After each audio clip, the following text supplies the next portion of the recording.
Hello! Hello!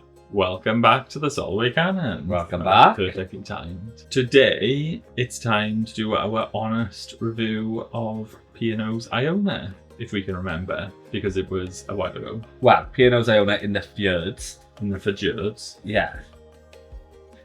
Which we went on in May. So we went to the Norwegian Fjords. We'll go through the stops that we've been on and we'll give you our honest review. Let's get into it.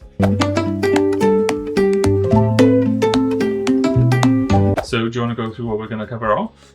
Yeah, so I think in this vlog we're going to cover what the IONA's like in general, what the ship overview is like. We'll talk about the cabin. We had an inside cabin this time, so a bit of a change for us. I know if you've seen our other vlogs, you've seen what we think about that. Naturally, we will talk about the dining. We covered quite a wide range of the dining while we were on the ship. The entertainment. If you've seen our other videos, you can see how we've decided to copy and emulate certain parts of the entertainment. And the big part of this one for the Fjords, I think, is going to be the ports and excursions for everyone. What we thought of them. We kind of did this on a budget, so our opinion is based on the fact we did it on a budget, so please bear that in mind. Then we're going to look a bit about like the facilities, both on ship and maybe off ship where appropriate. I'd like to cover a bit on service in general on the ship.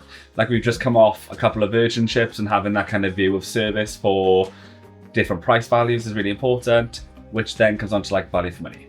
And if it is value for money really, but so no spoilers there from me.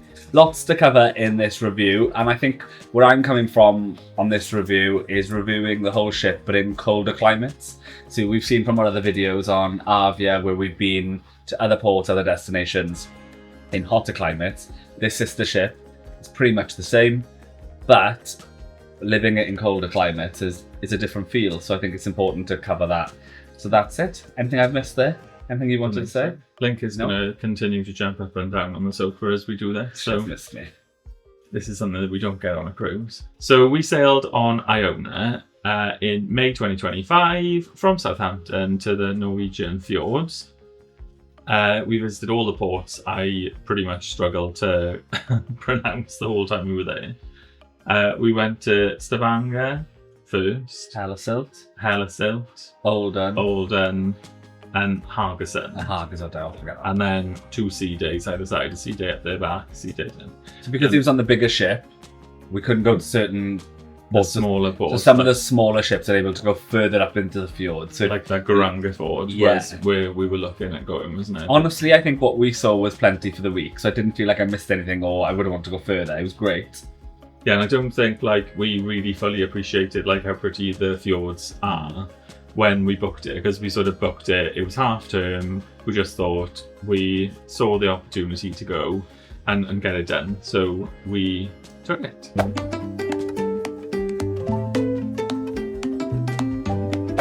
What do we think of the ship in colder climates? We've only ever sailed on Iona in colder climates, because we did a Northern Europe cruise, didn't we? Way back before we even started doing YouTube vlogs. It's slightly different to Avia, isn't it? Yeah, but I don't understand why. The feel is totally different to Avia for me. I think Avia is more outward facing, isn't it? Whereas there's a lot more to do inside on Iona. It's essentially the same ship, other than the fact that the sky dome doesn't retract like Avia does, and there isn't a swim out bar out the back. And one of the restaurants is different, isn't it? So a lot of the outside space, of course, were not off limits. Everything was open, but it was just freezing. So, well, things like the beachcomber pool wasn't open. The beachcomber bar wasn't open a lot of the time. So, everyone sort of ended up going towards the sky dome, didn't they? I think the biggest thing the ship has to offer for colder climates and for Brits is the quays. I think where you go and get some lunch there and food's always really, really good. It's quick, it's hot, it's great. I think the quays for me is probably something that would keep bringing me back to Avia and Iona. It's really, I'll be like it. Yeah. The food's always, there isn't a huge variety because it's the same every time you go on the ship. But at the same time, I really like it. I know what I'm going to get. I know what food I'm going to get. It's hot food when you've just been out in the cold or the rain or whatever. So for me, the Keys is a really strong selling point for the P&O. The ship was really busy, wasn't it? I think there was something like 1,800 children or something on there, or under 18s on there. And you did kind of feel it, didn't you? It was really busy. Like, it's expected, isn't it? It's the school holidays. The school holidays are the only times that we can go on holiday. But I also think it was felt in the restaurants. The restaurants were really busy, and it was really busy throughout the whole ship, wasn't it? Yeah. I think because most of the days were port days, everyone's getting off. Most people had like an excursion booked, or had a plan at least for that day. Whereas if you're going hotter climates, most people just want to get off and mosey about the city or whatever. But here, people had a plan, and everyone was eating at the same time. You feel it on which felt the pressure in the restaurants, wasn't it? You feel it on the sea days as well, don't you? Because obviously everyone is stuck on the ship. So yeah, ship overview. I think it's a really strong ship type. I think it suits a wide range from just couples like us to families with younger children, to families with older children, to older couples that just want to have a mosey about on a holiday. I think the ship's really open. It's really good if you've got like disabilities. It's really inclusive. It's a really pretty ship, isn't it? With the big atrium in the middle and that. I also really like the cinema. The cinema. I know I go on about it and things, but I think some people don't want to drink, or some people don't know what to do in the evening, or fancy a night off the entertainment. And a lot of people might go back to their cabin and just watch a film. But to have that cinema aspect, where you can just go, it's like a new film out, or recently new film out, you can sit there and just enjoy the film. I enjoyed that. We watched Lion King, didn't we? Yeah. I think another good thing about P&O, especially IONA, is the fact that you've got the laundry facilities. So there's the washing and the ironing facilities, if you feel compelled to do your laundry on holiday. But it's really good for families, isn't it? Like, you could do all of your washing before you come home, and then you literally get off the ship and it's sorted.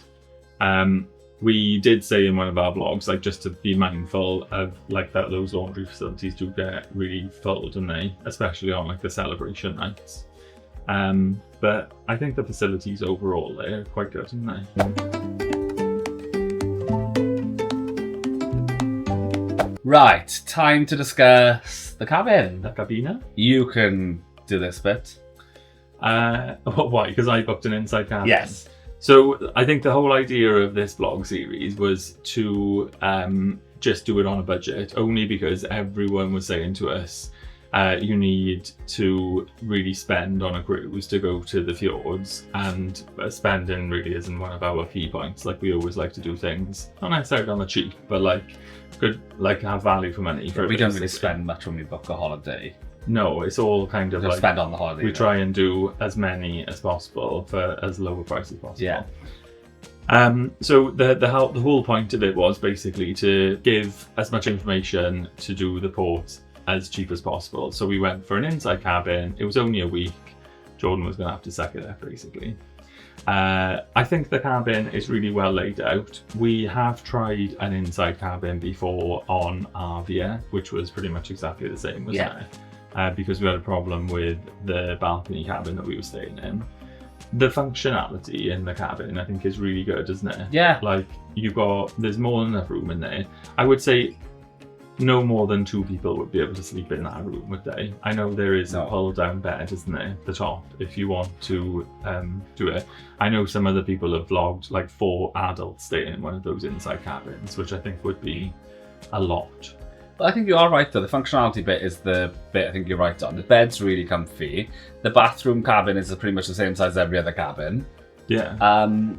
The shower's really good, isn't it? Like, I actually preferred like how close you were to the TV and stuff. The only negative draw for me on the inside cabin for this trip is if things get wet or damp, it creates a little bit of like damp. No, that gets a bit stuffy in the room. It's a bit like that because your heating's up because you just come in and you're cold. And then it's just that really. If I'm honest, I probably would go inside cabin all the time. I really struggle though. I've got like sleep issues. So like the oxygen level and the air level for me isn't great. So you've probably seen in the vlog how I just get tighter and tighter every day. You can just see me get more and more miserable. Which is daft. I'm on holiday, I'm having a great time, but I felt the tired on this one. it was quite full on, mine, wasn't it? It was full on. All the times that we were out at the port. We just had a busy term as well. Yeah. So other than Hellesylt, really, we sort of stayed out as long as possible, didn't we? So there's absolutely no reason for this one to book a cabin, I don't think. Like, we were out anyway when you arrived at the ports. When we were leaving the port, everyone's out doing the wavy thing with the flags and stuff. I don't think you need I think a balcony. The only thing that we really missed was the fact that, like, you could potentially wake up, like, early if you're an early riser. You could sort of go out on your balcony and maybe have, like, a coffee or a tea from, like, because, again, there's kettles and everything in the rooms on P&O. And maybe, like, watch the scenic sailing sort of come in as you do that. But, again, there's no reason why you couldn't go to Vista's Cafe, get a coffee, and then go out onto the deck and sit out there and watch it. So no, the rooms are really cute, purposeful, they're fine. It was a lot more money, wasn't it, for a balcony cabin, which we'll come to when we talk about value for money. But yeah, I think it was more than fine. So both of us recommend inside cabin for fjords? I thought you were going to say recommend inside cabin permanently then. Fjords. I don't know whether I'd recommend it for an inside fjord, but I don't think there's anything wrong with it for a week. If you're trying to do what we did, have a cheapy holiday or a reasonable. I'm trying to be balanced because I would just say book. Not like you. I feel like you're leaning towards. I'm not leaning towards it. It's just a personal preference.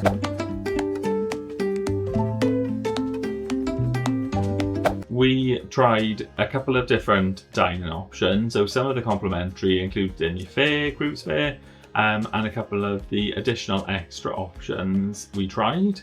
I think we tried most of the dining rooms, didn't we? So we tried Pearl, we tried Coral, which are the two that are in the aft of the ship.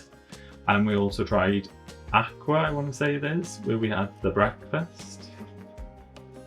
And we also went to the beach house and we went to Keel Cow. Do we want to go through the complimentary options first? Before we do that, I think if you're going to have toast for your breakfast, it's probably being cooked right now, ready for your cruise in March. Let us know in the comments if you've ever had, or maybe how you like your toast and how you have experienced it on P&O, because we've never seemed to be able to get the toast right on P&O. Avia got it right though when we started having the gluten-free. They did when we started having the gluten-free toast, and the gluten-free bread on P&O is really good. It's good. But yeah, what did you ask before I got distracted by the toast then? Well, it's complimentary. We can start with breakfast. So we don't, in the week, we don't normally get to have breakfast together. So we like to have a sit-down, relaxed breakfast to start the day off, especially if it's a sea day. There's no point in going to Haugesund Buffet and being there with the million other people. Take it easy, go to one of the complimentary restaurants.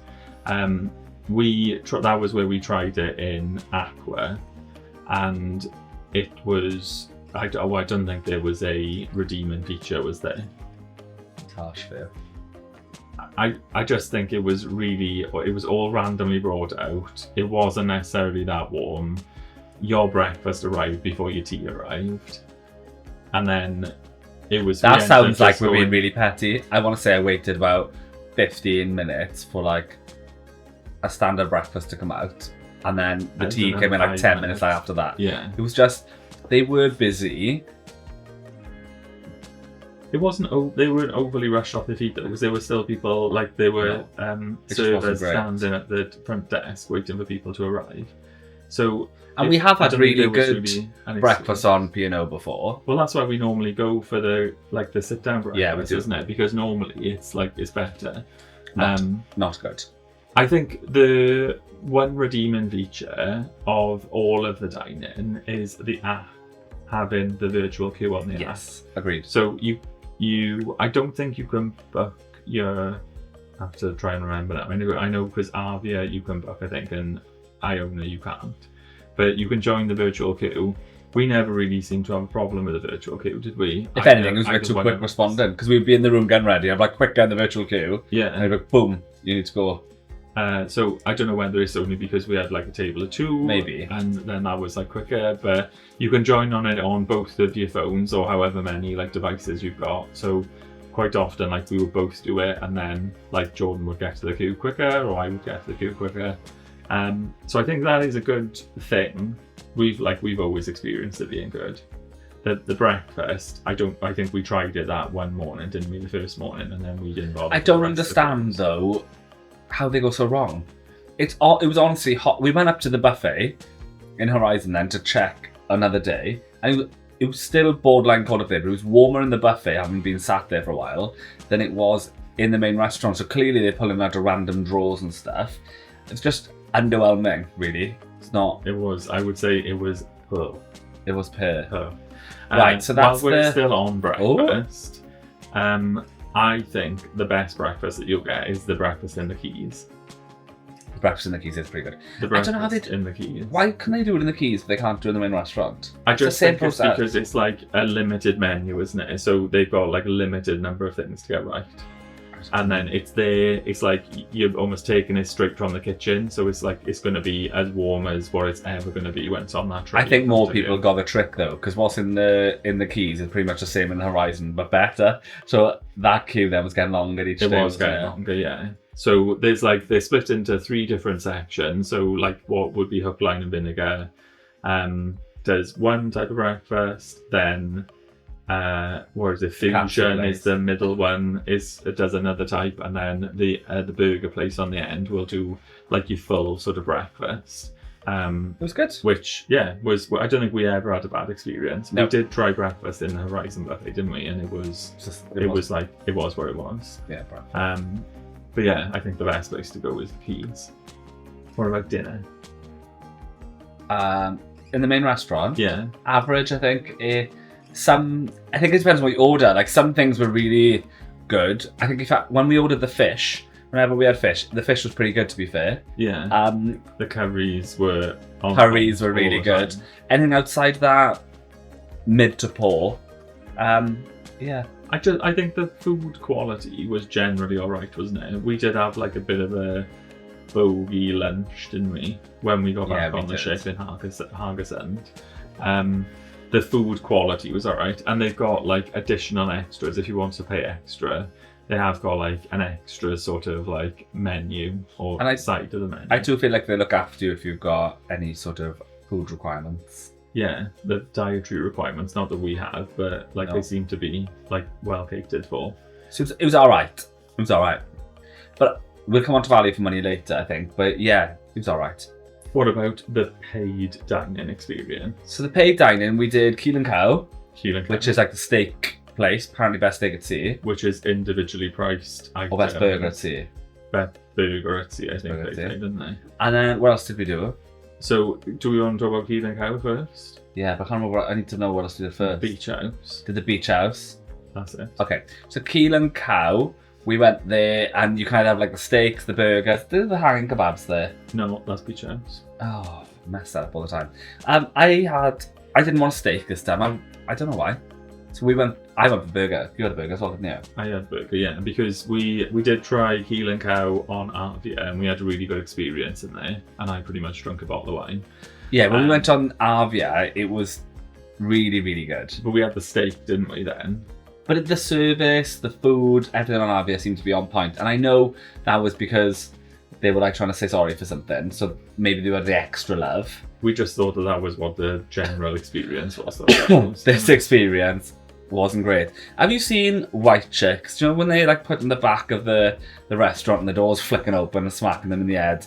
The whole experience just felt like that. I felt like I was in the kitchen. But yet no one would serve us. It was really odd. It was just like the service was a bit lackluster, wasn't it? But also really miserable in this review. No, it's not that. Like there are a lot of positive points about it. I was really looking forward to the onion rings because the onion rings in Keel Cow are normally really phenomenal, but they were okay. They were just cold as well, weren't they? They were cold. And again, for being so close to the kitchen, you think that it would come out hot. The burger was alright, wasn't it? The burger was alright. I do think I had a better burger on Arvia when we were in the 6th Street Diner, which we didn't pay for. I had a better burger in Iona. Downstairs they do the pizza. No, upstairs by the kids' pool, and they do the pizza. Taste 360. It's a really good burger in there with some coleslaw. Yeah, that is good there, actually. We didn't say that about the complimentary dining. The That's pizza what- up there and the is nuggets. also really good. Yeah, it's really. If you've got a child's palate, then go up there because in the day it's awesome. Pizza, chips, some random stuff. They had paella one day. I was like, what's going on here? That's also really handy for like on a sea day if you're just inside of that. Yes. In the Sky Dome. It's nice and warm in there. We're flicking back and forth. Though, Sorry, but yeah. So Keel Cow. I don't think the burger is worth it. If I'm totally honest. If the steak is as it was on Avia, then it would be really good. So Keel Cow, normally recommendable. This visit, not so much. What would you give Keel Cow out of 5? On this visit Yeah. or in general? I would say on this visit. 2. We're talking about it. Okay, that's fair. I would say 2 as well. My normal average would be like a good 3.54 because it can be really, really good in there. Yes. Yeah. So 2 on this one. Unfortunately, sorry guys, but it just wasn't that great. If I'm honest, I probably wouldn't bother spending the money on going to Keel Cow unless you got a bit of extra readies and you want something different to eat. I do think there's good enough. There's food of the same quality elsewhere on the ship. Yeah, it wasn't wowed, was it? It Like, wasn't worth. considering It wasn't worth the money. additional. What about the beach house? I used to absolutely say bad things about the beach house, and I actually think now. Why do you say bad things about the beach house? I don't know. I just before we got on it because it's like in the buffet. buffet, really, isn't it? All right, they've cornered it off, whatever, but they could make it look a little bit like less buffet. I just thought you're paying for something actually that's just the same, but it's not. I really like the beach house. I think that I'm is just saying it. That's the common misconception of the beach house, isn't it? Because everyone just thinks it's the paid for buffet. But it's not. Like, it is in the buffet. They don't really like disguise the fact that it's in the buffet very well because you just kind of just walk past them. That's my point. But Yeah. if you're going to have a steak, I would actually say have it there. The steak's on the sort of skillet palette things. I had the steaks, didn't I? Did you have the fajitas? I had the fajitas. I The love fajitas are really though. good. Also, the service, I know we'll talk more about the service later, but the service in the beach house was outstanding, I thought. I had a The lovely lady- evening there. The lady that served us. The only sort of downside of it was the fact that we were literally coming back out into the North Sea when we at that point in time, and the ship was like swaying back and forth, Silly. and obviously you're like right at the top of the ship there. But the food was outstanding. The Really service good. was outstanding. And I also think it's quite cheap, food in there. Well, the cover charge is like £7.50, I think, isn't it? And then there are there are dishes obviously included inside of that. But then like things like the steak was an upcharge, wasn't it? Your meal was included, wasn't it, inside of the cover charge? And I think What a it is really good value for money. I just really like the do fajitas in love it on the day. Loved it. Enjoyed it. I wish I'd had the last sizzling steak when we were on Avia, and I didn't, so that's why I wanted it. I know, when we saw the dolphins. Yeah. Out of 5? It was really good value. I would say 5 out of 5. 5 out of 5. There's Agreed. there's nothing there to downgrade that. I'd highly recommend. That's taking into consideration the beach cost, the experience, the speed of the food. Because like I don't want to sit there. I don't want to sit for 2.5 hours and have a meal. I haven't got time for that. And it wasn't It was busy, like- but it it was wasn't good. quiet No, it was when nice. we went in there. I would also recommend, if you've got a sweet tooth, to have the hanging kebab dessert, because that was good fun. We had that on Avia, but we didn't have that this time because we were full. I think that is an extra charge though, but I would highly recommend that. Didn't we go to the Olive Grove as well? We did go to the Olive Grove, which is also included. It's complimentary, isn't it? Complimentary. What I would call an SOS. What?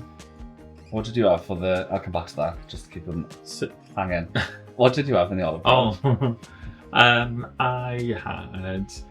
I can't even remember. I remember the pizza because the pizza was. I thought they'd left the styrofoam. The thing on pizza, I'm pretty sure, was a Dr. Urtko one from Asda. The pietzza in Taste 360 is better than the pizza that they serve. 100%. And it's supposed to be Italian, isn't it? Italian Did I have themed carbonara? restaurant. I think you might have done. The carbonara's good. I can't I remember. need to stop saying bad things about the glasses. No, No, the glasses. Olive Grove. I need to stop saying bad things about it. I do. The carbonara is really nice, to be fair. Full stop. I had The menu was random as. I had the tiramisu, which Daniel from Travelling with the Thompsons recommended, and that was a good recommendation. So if you go there, definitely have the tiramisu. It was very tasty. It's not like what you would expect a standard tiramisu to be like, but it was very tasty. We're not in good company in this one though, because loads of people absolutely love the Olive Grove. That's like their place to be, isn't it? We were lucky to get in there as well because there was a massive IT outage for I don't know what, I can't even remember what port it was. It was Stavanger, I think. And there was no internet, no tills, no nothing. They lost our bucket. Yeah, they lost the bucket. They lost the booking for everyone. So we turned up for like 5:30, which I think is when our booking was, and along with nearly 200 other people. And the poor head server was all over the place, wasn't he? It's really bad. Again, service in this place is really slow. Like the drinks come really slow. I don't know how far they have to go to get them, but it feels like a far. They were nice though. I think it was kind of like the really mellow vibe that was there. It's a very nice sort of experience in there. If you want a quiet date evening, yeah, that's the place to go for vibes. I would also recommend a top tip for that restaurant is to kind of book it for when you're leaving the port, because it's right on the edge or almost right on the edge of the ship. So you get a really nice view out of as you say, out of the port. Yeah. So I would recommend to do it like that. Out of 5? I would say 4 out of 5. The service could have probably been a little bit better. 3 is fair, I think. El Salway. I think it would be more up to a 4 for me if there were more on the menu that I would like. But that's down to my personal taste, because they do things like tagines and stuff like that, which loads of people love. Yeah. So I think it's because I've got a rubbish palate. Yeah. But a 3, it's for me. Fair. Or the keys for dinner or lunch, obviously it's open all the time, isn't it? Is just spot on, isn't it, all the time? I would say 5 out of 5. Every time I've had the fish and chips in there, it's boiling hot, it's really fresh, it's really lovely. The chicken katsu is incredible. Some days it's with rice and some days with noodles, which upsets me, but I'm okay with it. Also, I didn't have a burger though. You did? No, I did have a burger. Yeah. I think we tried to try everything, didn't we? Try. Last but not least, Horizon Buffet can be a bit manic up there, but food is generally quite good in the buffet, isn't it? I feel like it was better this time on Iona than it was last time we were on there. Yeah, if in doubt, have one of the curries. There's always a curry going, and they're always really well done. And there's always bits to go with them, like the naans, the bhajis, all that kind of stuff. And if you haven't had a curry or lasagna at 11:30 at night from the late night buffet, then you haven't been on Iona and you haven't lived properly. We do love a late night sort of snack. Normally, these vlogs, as you would know, well, especially on Virgin, we would be eating something, whereas we thought we'd resist for our honest review. Overall, the food, what would you say, the dining on Iona? Ooh. 3. I would say 3. I think that's fair. And I think it would have been a 2 if the keys hadn't saved it. On to the bars and lounges. Bars and lounges.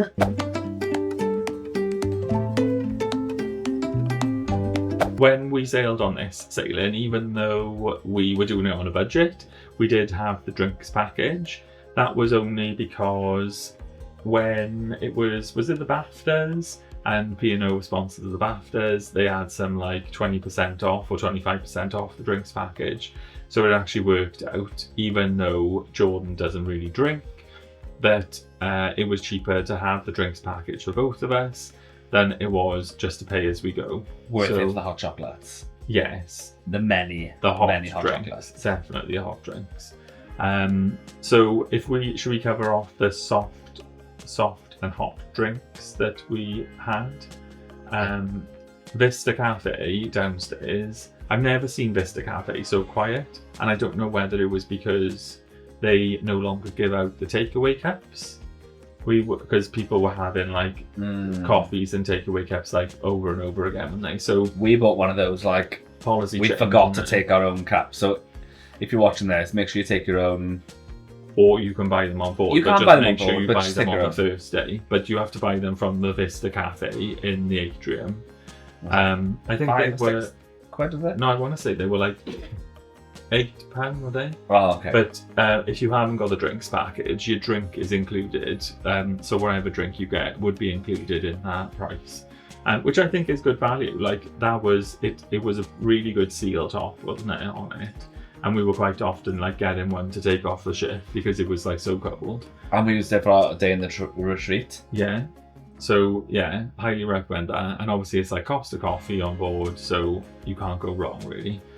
Service was really quick there, wasn't it? It was quite impressive considering the amount of people that were doing it. Do we want to stay like in the atrium and go up to like the glass house? There's like loads of wines on that list, isn't there, that you can have in like the beverage package or deluxe beverage package. Quite nice just to sit there and sort of watch the world go by. Yeah. It's quite nice, that atrium, isn't it? Just to be able to sort of like sit there, especially if you're not interested in going to see the shows. Like a couple of our friends went on Arvia, and that's what they like to do, isn't it? Like sort of watch the world go by. Yeah, the soft entertainment, isn't it? Yeah. Downstairs, Amber Lounge, where the busker sings in the night. For me, that's kind of similar to the glass house, isn't it? It's just Yeah, down it's the just floor. a different. That whole mechanism. sort of like airport atrium thing really suits a lot of people. People like to just sit there and watch the world go by. So they encourage you not to go to the bar, don't they, in Amber Lounge, and sit there and sort of like wait for the bartender to come around. We didn't really have like much success, did we, with that? We seemed to be like sitting there waiting for ages, and then ended up getting fed up and went somewhere else. They need like a system like they had on Virgin, where you put like a buzzer, or you put a sign up to say we're ready, because it must be hard for them to see who wants to drink all the time. Especially when there's so many people and such few staff. Yeah, I think it'd be good if they just need a system. Yeah. Because they weren't like lazy or anything. They were rushed off their feet. They were doing well. It's just, it was hard to see if you needed a drink. Busy as well, isn't it? Yeah. There's Anderson's, isn't it? Anderson's Lounge, which is downstairs opposite the cinema. Yeah, we didn't spend any time in there. We don't really go in there though, do we? It's kind of like where that gin distillery is, isn't it? Yeah.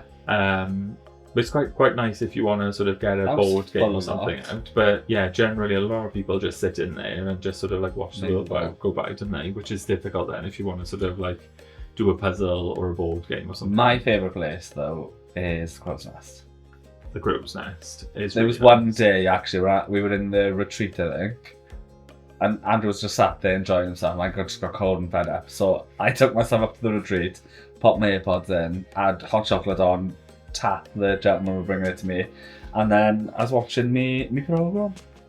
It is a lovely sort of like viewpoint as well, isn't it? Like it's just really calm, relaxed, isn't it? Doesn't matter how many people are in there, it feels always like a quiet level to sit in. And it's quite nice in the night, isn't it? There's like a lot of entertainment, sort of like a pianist is in there. The bars in the like the Sky Dome are always like really quick, considering the number of people who were in there. And we did go to Brody's as well when you were doing your roulette. Yeah, I've got to admit, Brody's are fab. They run a speedy bar, don't they? Yeah, they are really quick. Considering that bar is like so long as well, and people just generally sit along it. I did get addicted to the casino this time, didn't I? Yeah, a little bit. And the bartenders in there are really good. So I don't think you can fault the bars. They learn your order fast, don't they? There is like quite a wide range of drinks as well on offer in there. I don't think there's, you sort of like come to the end of your. I would say the average person, like our age plus, that would be we'd find them. They've got like the pub quizzes, they've got the engagement, the sports on the TV, they've got the constant music playing or singers in. So it's like, it seems to be the place to be. It's like the Crow's Nest, but if you want a bit more vibe. Yeah. That's nice, isn't it? And there's plenty to do in there as well, isn't there? Entertainment next. Entertainment.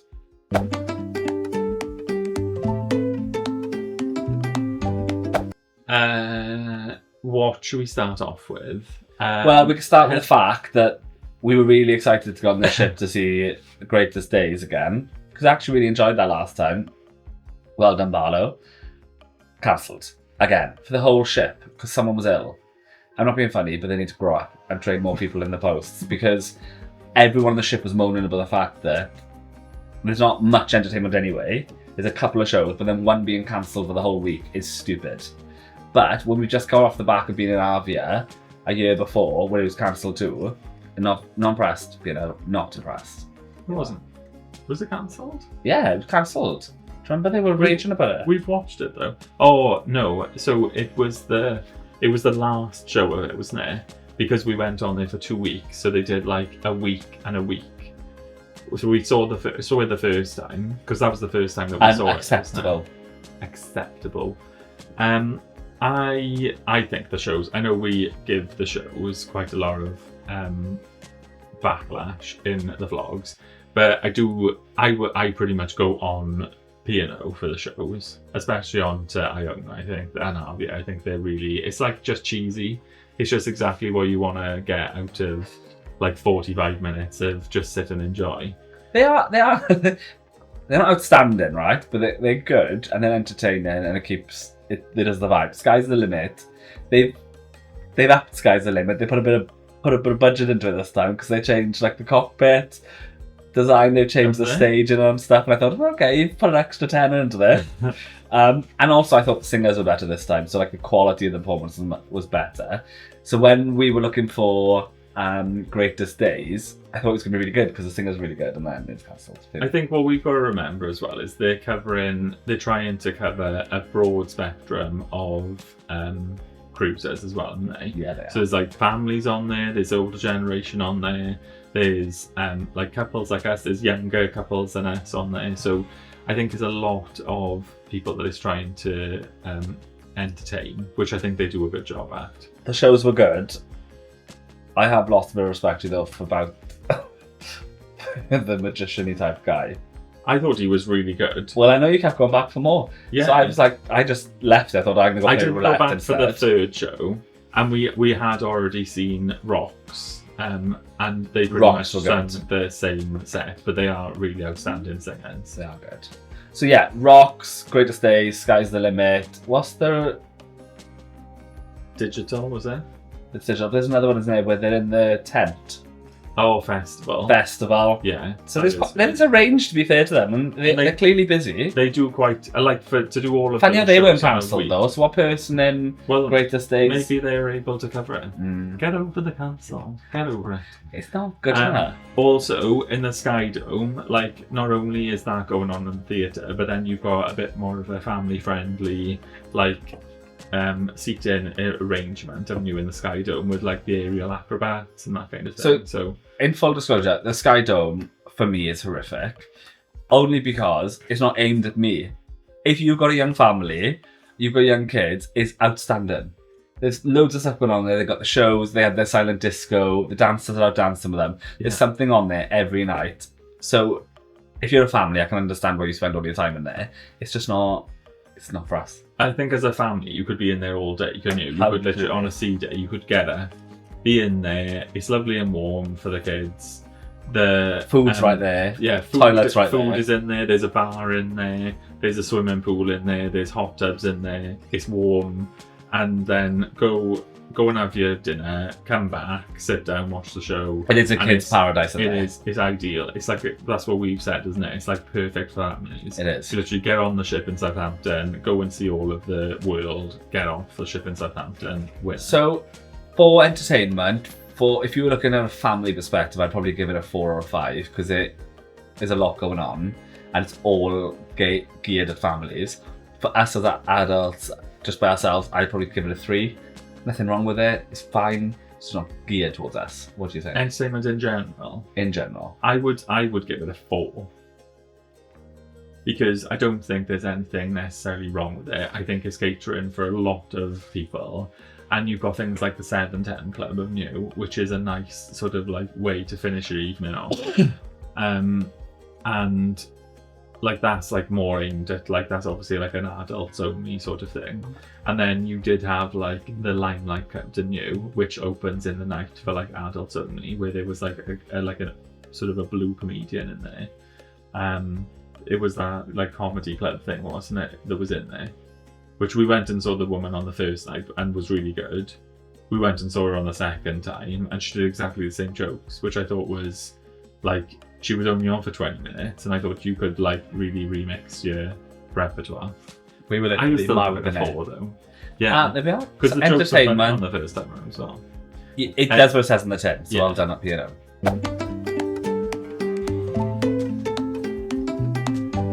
Ports, Perts, and excursions. Perts and excursions. As we mentioned before, we did Perts, Four ports. Hellesylt, Olden, Stavanger, and Haugesund. and Haugesund. How do you feel about the ports this time? Because I know you were really excited to go to the fjords. Did it live up to everything you wanted it to do? Yes, I over exceeded my expectations. Olden, if a cruise only ever went back to Olden, I would be wowed, because I didn't appreciate, I think, the natural beauty that is in Norway. I don't think that was the prettiest fjord or port. Didn't you think? No. Where did you think it was then? I think it was Hellesylt. I thought was the nicest. Well, where the one. waterfall was. Yes. We literally got off the ship and got back on. It was beautiful though. Oh, it was pretty, yeah. But like Olden, when you pull into the port, it's sort of like you can see it without having to move your head. But I think there's more to do in Olden, isn't there?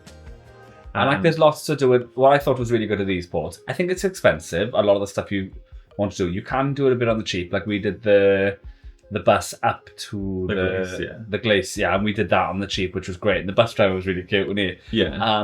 And then in there, when you get like the cafe and the backdrop, the glacier day was unreal. That was Olden, wasn't it? Yeah. So there's no reason for that to be expensive. No, but I can imagine people spending a lot there, going up the sky lift and booking excursions for that. You don't need to spend that much money. So if there's a family of 4 or a family of 5 going, you're thinking, how am I going to make this day worthy? Get on the bus for there, go all the way up to the glacier and just do it on the cheap because it's well worth the visit. So the port, we don't really have the vocabulary to describe how beautiful they are, because they are. I think it's one of those ones where you've actually got to try it, and you wouldn't be. I don't think anyone would be disappointed, because it's. Make sure you have some good walk-in shoes, though. Make sure you dress warm. Yeah, and it's really unfortunate, isn't it? Like we were really lucky with the ports. I didn't appreciate how lucky we were, because a lot of the cruise ports had been cancelled like before and after our cruise. So just down to the weather really, and we were really lucky with the weather as well. It was May, but May isn't like notorious for being amazing weather. No, it was warmer than I expected it to be. Like I only had like something like this on and a coat. I didn't have gloves, didn't have a hat, and I think 2 weeks before people were like, I did it in the snow and it was really cold. Yeah. So we'd lucked out really. We were really lucky. So the ports you can do on a dime if you want to. You can also spend a bit of money and do some stuff. I was nervous about taking the risk of certain things. Like got up the sky lift on the day we went, people wouldn't have seen anything from the top, really, because it was so... Well, it was really grim in the morning, wasn't it? Grim. And then we went to the glacier, and then I climbed up that mountain, didn't I, and pretty much had the same view. But that low end sky lift, it was like £100, wasn't it, per person, or £120 per person. I'm sure it was worth it.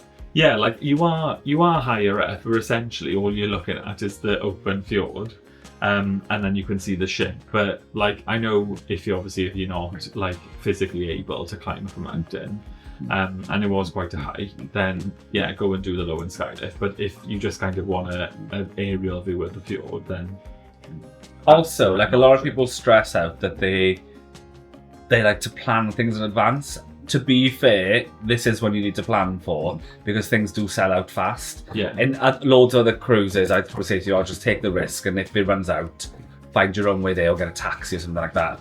In Olden, you can't really do that. There's nothing there. Yeah. You have to physically get somewhere. So do plan it.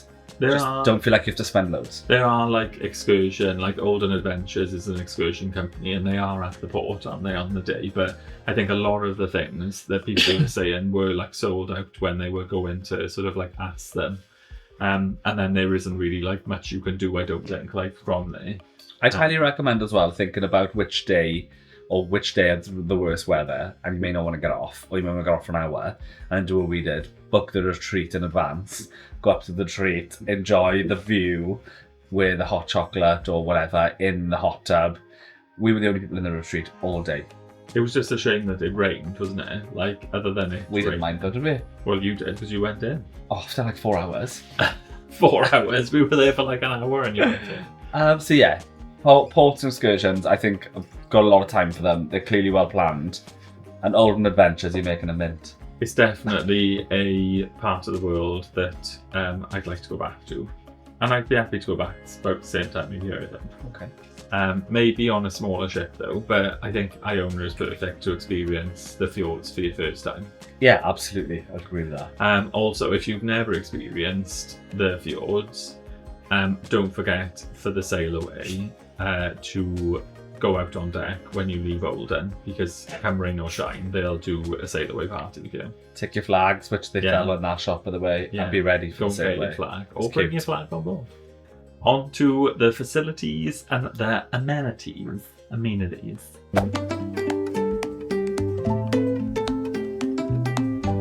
I think we covered off quite a lot of this already, haven't we? So we said about the pools. Unfortunately, like we said, some of the pools, so like the Beachcomber bar, which is like the adults only bar that's right at the front of the pool, right at the front of the ship, was closed on a couple of the days, wasn't it? The bar was closed all the time, which was a bit annoying, because like that is quite a nice sort of area to go if you wanted to go in the pool, because the pool was heated when it was open. That was a bit annoying. Well, it was warmer than what it was before, remember? But like all the hot tubs are open, and it's great. I'd never expected loads of the bars to be open outside. It was cold. But I know that other cruise ships... Oh, right, I know that other cruise ships do it. So I don't know whether they need... I don't know. It was fine. That's what I expected. It was fine. I'm fine. The retreat is definitely worth a visit. Even though it is worth the money. Oh, really? No. It was £49 for the whole day. Yeah, but imagine if it was full up there and you couldn't really get in the hot tub. Yeah, if it. We were lucky that it was empty, but I think... Yeah. I thought that it was good value. And it's cheaper again then if you want to book it for the whole cruise. I think it's something like £169 per person if you want to book it for the whole cruise. So if you're thinking of doing it for more than one day, or if you're going on a summer cruise, maybe more expensive, but I do think it was quite worth it. Shops, we obviously like had a little look around. Shops get a 5 out of 5 for me. Mooch around the shops, or because you coat.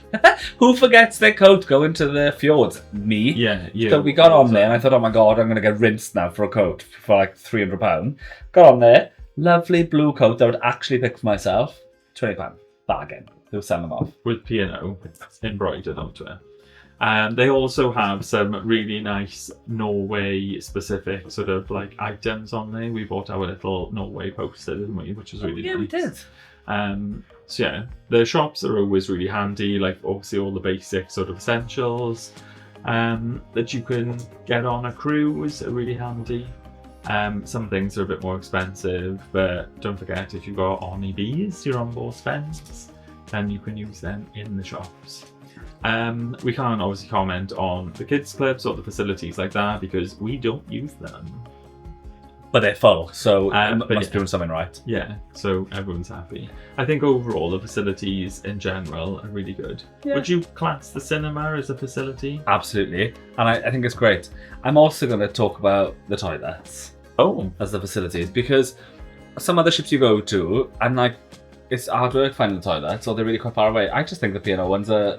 Their toilets are everywhere. everywhere, and they're really clean. I know that's something really simple, but it's important. The cinema, I think, is outstanding. So is there 4 screens, 3 screens, 4 screens? 4. And they rotate in there. The only thing that is my gripe about it, and our friends have said about this as well, is that popcorn machine is never working. The little vendor machine that's outside, I've never once seen that working. It's the perfect opportunity. No, like they got the shop upstairs where they sell the pick and mix and stuff. Yeah. Why is that shop not there? Should we talk about service? Can we do this, though, in line with the value for money bit? I think they have to go hand in hand, really. But you can do whatever you want.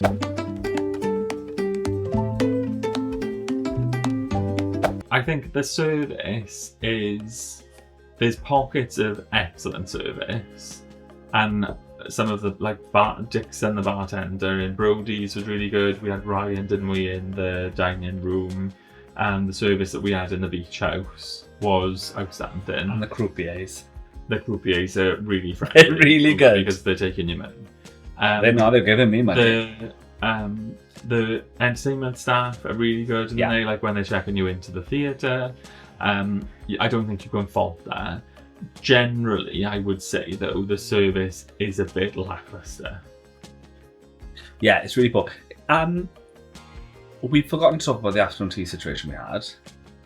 Oh, we forgot. We And deleted this that is from where everyone. I'm going to bring the service in. Like, that was a paid event. We love afternoon tea. Afternoon tea is quite easy to do service for. You drop off your little stand, you pop off a pot of tea, and you just make sure everything's all right, or bring some more tea or whatever. It was, yeah, we paid a lot of money for that. How did we forget the afternoon tea? So I feel like I've forgettable. erased that from my memory. Bearing in mind, we loved the afternoon tea on the RV. We had a hell of a experience. This one wasn't great. So service on the whole ship, I just don't think is up to scratch, really. We didn't pay much for this holiday, and I get that. It was quite cheap, our holiday. We made sure it was really cheap. But the service reflected that. So if I had to describe the service, I would say it was cheap. Don't miss your word. It was though, wasn't it? There were pockets a bit where you, like, they were really good. They were, but even pockets, that didn't match the service standards, the general service standards on other ships we've been on. The exceptional service was the exception to the rule, I would say, in general. And I don't know whether it's just because we've tried other cruise lines and now we expect more. But I think you're right in tying it together with the value for money. Because you can't compare it to other services when you're paying more for them. You always kind of like, or at least we always compare to the last experience that we've had. So when we went on to Iona in May, the last experience we had was the transatlantic on the Resilient Lady with Virgin Voyages.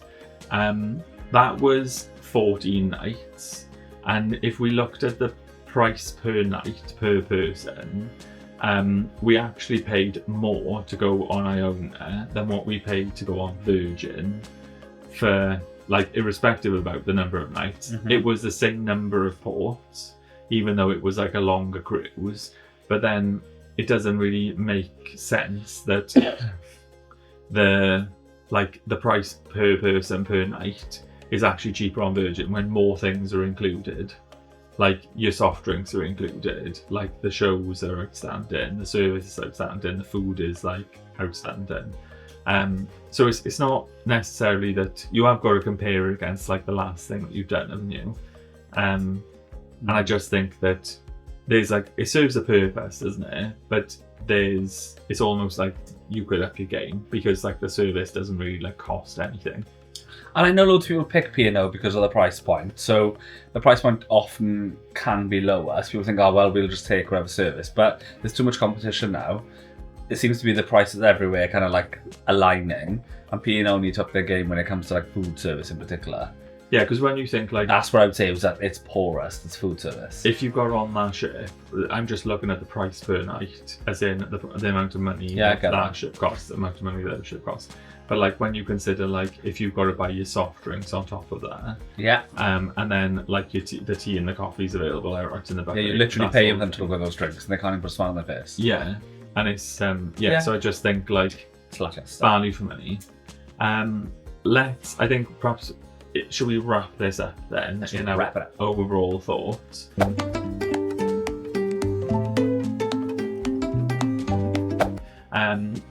Out of 5, what would we say we would give P&O's Iona? For this cruise or in general? I would say for this cruise, because we've talked about this cruise specifically. 2 out of 5. 2 out of 5? 2.5. But we don't do points. I'm going to say 3. Only because there's a lot of really good things and there's a lot of really good features. The ship is really stunning. Fine, I'll agree with you. 3. It's clean. It's purposeful. Yeah. Our stateroom host was outstanding. There were pockets of really good service. There was never any pockets of like horrendous service. It was just a bit like sort of like lackluster. But they'd have to do a lot to get to a 4. Like they're at a really low 3. Right. Like a low 3. I think 3 is quite generous. The ship is great, but the people on it serving it need some work. There we are. Then you have it from us. So would you say Iona again? I do think that P&O's Iona has got a place in our holiday itinerary. I would never say I wouldn't go on there again. It wouldn't be my first choice to. It wouldn't be my first choice to go on Iona over another ship. but I think it's like convenient. It goes from Southampton, you can actually park like right outside the ship, all of those things. And like obviously it is quite good value for money. What I want to know though is what you lot think. Do you actually agree with us? Do you think there is a 3 out of 5? Do you think that actually what we're saying is fair? Are we being too harsh? Or do you think we're not being harsh enough? What do you think? Thousands and thousands of you sail on IONA every year. Like, what do you think about it? I know a lot of people love it, so let us know in the comments what you think. Also, keep your eyes peeled. Because there isn't going to be a vlog next week, but there will be a post on YouTube letting you know what the next series of our little holiday adventure is going to be. Whoop. So if you have liked the vlog, then give it a thumbs up. No, give it a hype. Oh, give it a hype. There we are. Jordan is more up to date on things than I am.